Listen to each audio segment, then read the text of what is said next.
కుర్చీ మడత పెడతానంట ఈ మధ్యన. ఇప్పుడు చూసారా మీరు? డయాస్ మీదకి వచ్చి కుర్చీ తీసుకొచ్చి ఇట్లా మడత పెడుతున్నాడు. కుర్చీలు మడత పెట్టడంలో లోకేష్ బాబు అంత గొప్పవాడు ఎవడు లేడు. రాసుకోండి అయ్యా. గిన్నీస్ బుక్ రికార్డు కుర్చీలు మడత పెట్టడంలో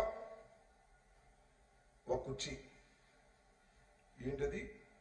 శాసన మండలి కుర్చీ మడత పెట్టాడు.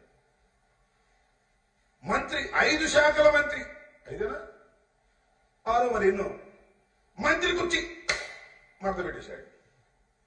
మంగళగిరిలో కూర్చోవా అంటే కూర్చున్నాడు. మంగళగిరి కుర్చీ మడత. ఇక చూసుకో, రాసుకో, మడత పెట్టబోతున్నాడు.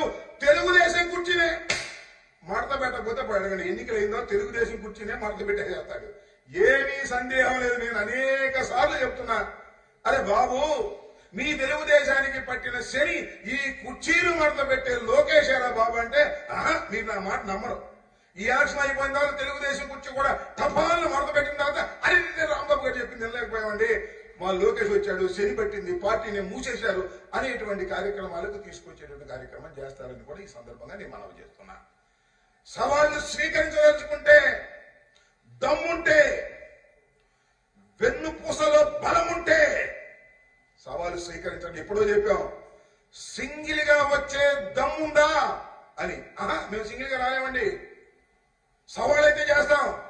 మేము వచ్చేటప్పుడు మాత్రం గుంపులుగానే వస్తాం.